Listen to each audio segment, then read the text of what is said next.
जय हिंद साथियों, आप देख रहे हैं B7 न्यूज़ बालापुर। हर महज़ब मुआशरे में आने वाले मेहमानों को अपने अपने अंदाज में खुशामदीद कहा जाता है। इस पुरवकार तकरीब में आने वाला हर मेहमान हमारे लिए मुअज़्ज़ज़ है और हम आने वाले तमाम मुअज़्ज़ज़ मेहमानों को खुशामदीद कहते हैं। हम आप सब के इंतहाई शुक्रगुज़ार हैं कि आपने अपनी गोनागो मसरूफ़ियात में से कुछ वक्त निकाला और हमारी हौसला अफजाई फरमाई। ऐसा लगता है कि रहमत की घटा छाई है, ये हवा फूल से खुशबू को चुरा लाई है। रंग बिखरे हैं मेरे सहन के हर कोने में, आप आए हैं तो आंगन में बहार आई है। मसऊलुन अन रइयतिही औ कमा क़ाल सल्लल्लाहु अलैहि वसल्लम। बिरादरान इस्लाम और सरजमीन बालापुर से ताल्लुक़ रखने वाले पुरजोश नौजवानान मिल्लत और दानशीन ख़वातीन, सबसे पहले हम अपने ज़हन व दिमाग में ये बात बिठा लें कि हम यहाँ किस मकसद से जमा हुए हैं और यहाँ से उठने से पहले हमें किस नीयत के साथ यहाँ से जाना है। कुरान करीम की जिस आयत करीमा की मैंने आप हजरात के सामने तिलावत की और जिस हदीस के टुकड़े को आपके सामने बयान किया, मैं उसी को समझाने की कोशिश करूंगा। हमारा मुआशरा हिंदुस्तान में मुसलमान आज से नहीं बल्कि रूए जमीन से निकलने के बाद सबसे पहले अगर इस्लाम किसी जमीन पर पहुंचा है तो हबशा के बाद हिंदुस्तान में पहुंचा। 1400 साल मजीद पीछे तारीख की तरफ हम जाएं तो इस्लाम कोई रसूलुल्लाह सल्लल्लाहु अलैहि वसल्लम का लाया हुआ नया दीन और नया मजहब नहीं है, बल्कि इस्लाम वो दीन है जिसको सबसे पहले अबुल बशर हजरत आदम अलैहिस्सलातु वस्सलाम लेकर आए। और हजरत आदम अलैहिस्सलातु वस्सलाम का नुज़ूल एक तारीखी रिवायत के लिए जिन मुअर्रिखीन ने हिंदुस्तान की तारीख ले, वो कहते हैं कि हिंदुस्तान सबसे पहला दारुल इस्लाम है, हिंदुस्तान सबसे पहला दारुल नबुव्वह है, हिंदुस्तान सबसे पहला दारुल सलाह है, हिंदुस्तान सबसे पहला दारुल अज़ान है, हिंदुस्तान सबसे पहला जितनी भी इस्लामी रिवायतें हैं उन तमाम रिवायतों को सबसे पहले अगर किसी रूए जमीन पर अंजाम दिया गया तो वो हिंदुस्तान पर दिया गया। तो हमारा रिश्ता इस जमीन से रोज़े अव्वल से है।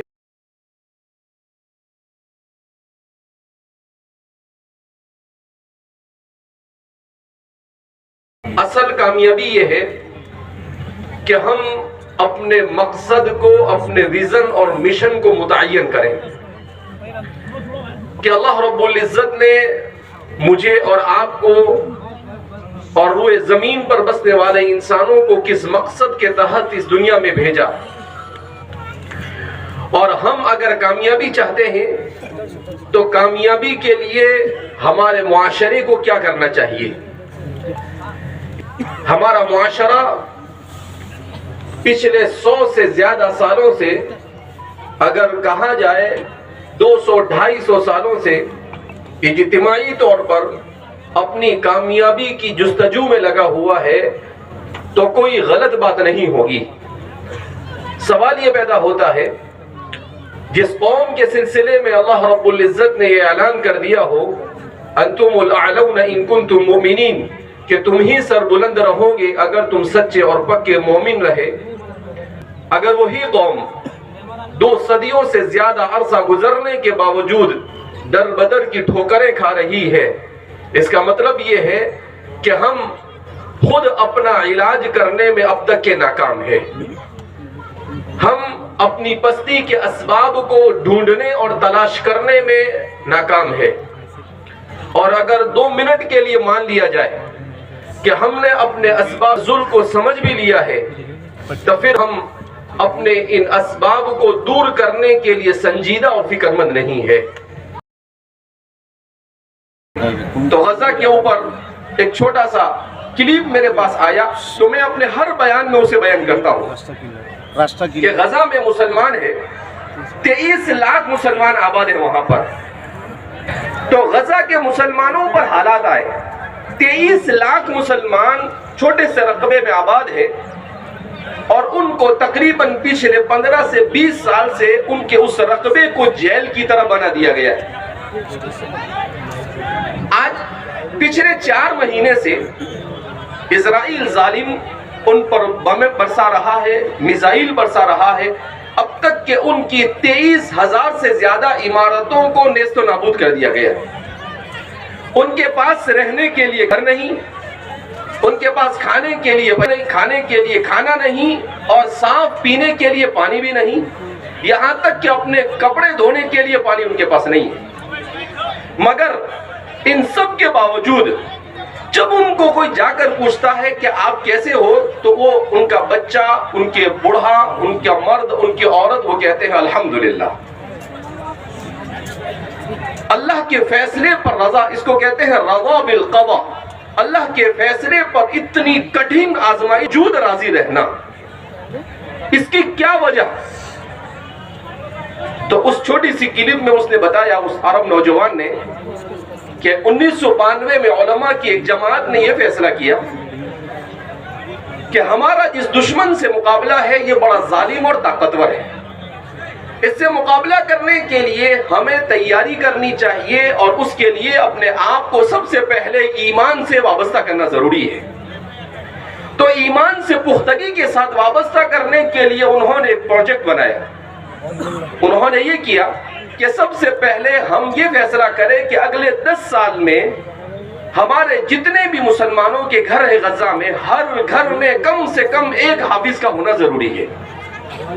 اب چونکہ اہل عرب ہے، لہذا ایک طرف انہوں نے قرآن کریم کے حفظ شروع کیے، تو فرماتے ہیں کہ 13,500 قرآن کریم کے حلقات وہاں پر لگتے ہیں.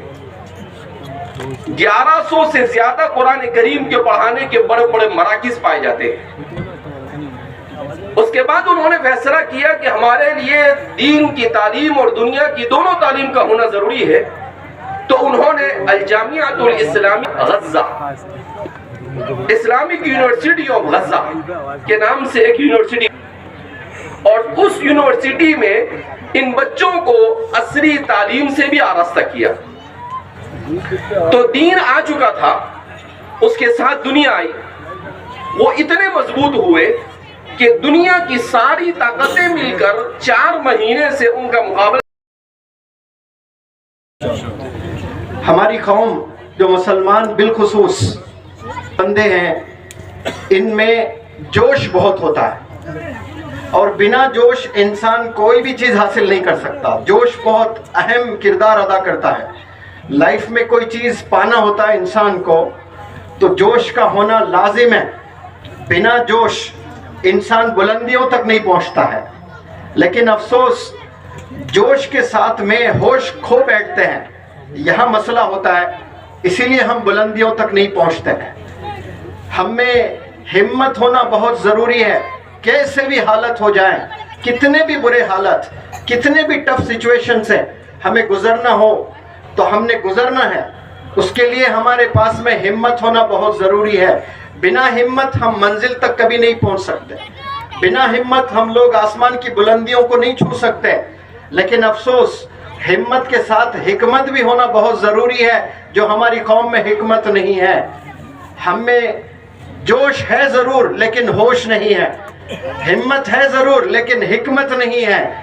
آج یہ چیزیں نہیں رہنے کی وجہ سے ہم لوگ بیچ میں ہینگ رہے ہیں. جیسے پلسرات کا راستہ ہوتا ہے، بڑا کٹھن راستہ ہوتا ہے، کہاں گرتے پتہ ہی نہیں ہے. بالکل مسلمان قوم کا یہ حال ہے آج کہ وہ کہاں جا رہے ہیں، کس سمت جا رہے ہیں، ان کی منزل کدھر ہے نہیں پتا ہے انہیں. اسی لیے شاید اللہ نے نماز میں سب سے پہلی جو دعا رکھا سورہ فاتحہ، وہ سمت کے اوپر ہی رکھا، ڈائریکشن کے اوپر ہی رکھا ہے کہ یا اللہ مجھے اس راستے پر چلا جس پر تیرے انعامات ہے، اس راستے پر قطعی نہیں چلا جس پر تیرا عذاب ہے.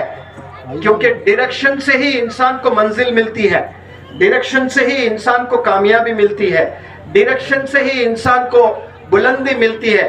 لیکن ڈائریکشن میں کیا ہونا، صرف ڈائریکشن دیکھنا نہیں کمال، डायरेक्शन में डिसिप्लिन होना बहुत ज़रूरी है। यहाँ डिसिप्लिन का मतलब खामोश बैठे रहना नहीं है। डिसिप्लिन का मतलब जो कौन से वक्त पर कौन सा काम करना है उस वक्त पर वही काम करना, वो डिसिप्लिन है। फजर की अजान हो रही है, किताब लेकर आप पढ़ाई कर, तो वो डिसिप्लिन नहीं है। उस वक्त में फजर की नमाज पढ़ना। तो खाने का जो वक्त है बराबर उसी वक्त में खाना आप खाते हो और कम खाते हो, वक्त पर खाते हो, वो डिसिप्लिन लाइफ होती है। जो बंदा कम खाना खाता है वो लंबे समय तक खाना खा सकता है। जो बंदा खूब खाता है खाना आज, वो मुस्तकबिल में बहुत कम खाना पड़ता है उसको, क्योंकि बीमारियों का मरकज हो जाता है उसका पेट। क्योंकि जो आज कम खाता है वो लंबे समय तक खा सकता है। जो आज मीठा खाता है थोड़े मिकदार में, वो अगले 40 साल तक मीठा खा सकता है। आज जो मीठा 1-1 किलो खाता है वो 4 साल के बाद फिर मीठा खाने लायक ही नहीं रहता है, वो डायबिटीज की दुकान हो जाती है वो। इसीलिए हर चीज में डिसिप्लिन, खाने में डिसिप्लिन, सोने में डिसिप्लिन, चलने में डिसिप्लिन, इल्म हासिल करने में डिसिप्लिन। डायरेक्शन से शुरू की थी। आज मुसलमानों के पास कोई चीज नहीं है तो डायरेक्शन नहीं है। ड्रीम्स तो है, डिजायर्स है, ख्वाहिशात है, ख्वाब है, लेकिन डायरेक्शन ही नहीं है कि कैसे जाएं, कहां जाएं, कैसे जिंदगी गुजारें, पता ही नहीं है उन्हें, तो फिर क्या मंजिल मिलेगी। इसीलिए अल्लाह ने बार बार इसको पढ़ने को कहा नमाज में, तो इसके बिना नमाज अधूरी है। कि कितना जरूरी होता है इंसान को डायरेक्शन मिलना, और सही डायरेक्शन, वो डायरेक्शन जिसमें अल्लाह के इनामात है, वो डायरेक्शन नहीं जिसमें अल्लाह के अजाब है। आप जैसे डायरेक्शन से हटते हो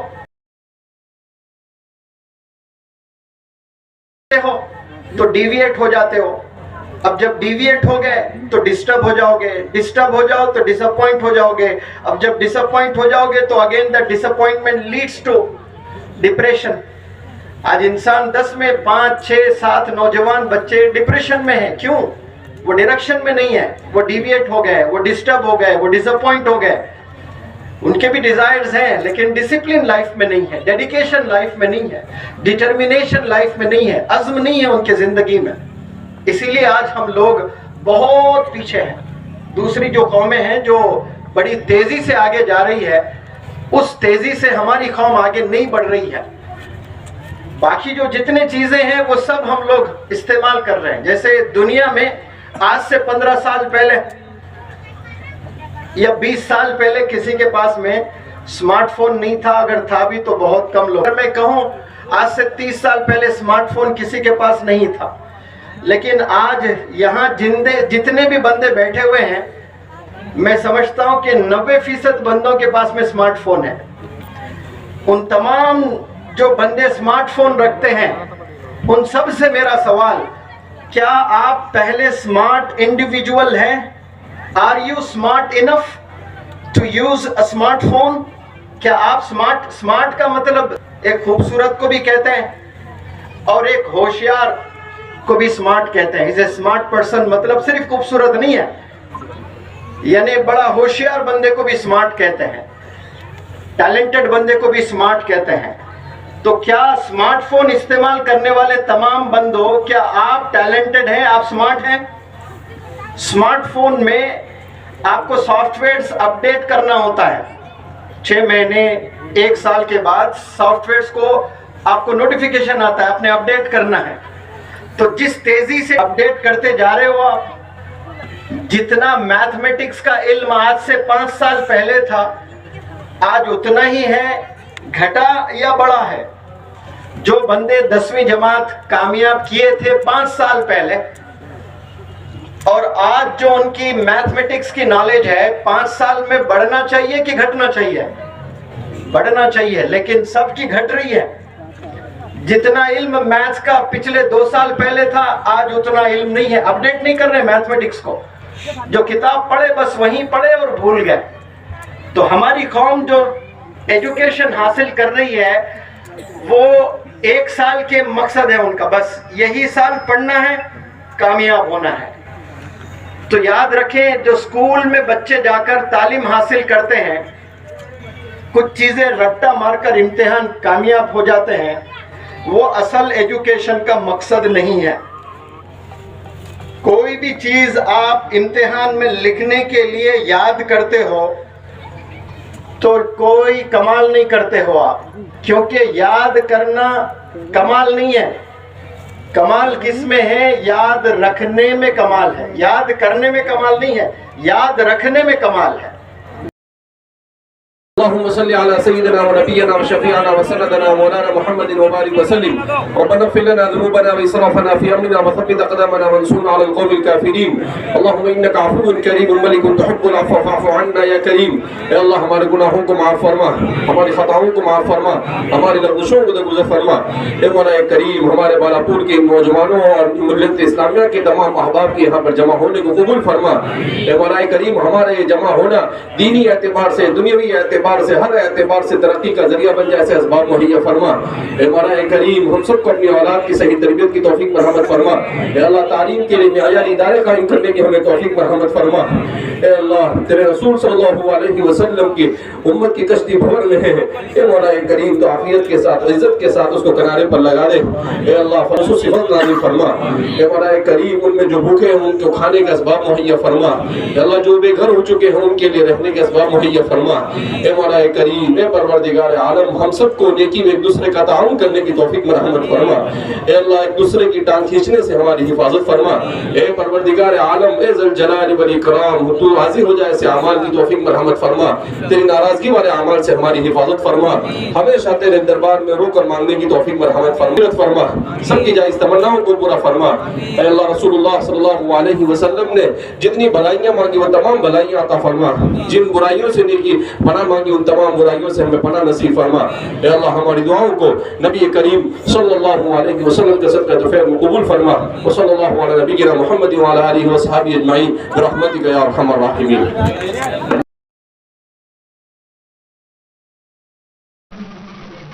کسی وعدے کی، کسی محبت کی محتاج نہیں، کسی وعدے کی، کسی محبت کی محتاج نہیں، چہ کہانی کسی کردار کی محتاج نہیں. لوگ ہونٹوں پہ سجائے ہوئے پھرتے ہیں تجھے، تیری شہرت کسی اخبار کی محتاج نہیں.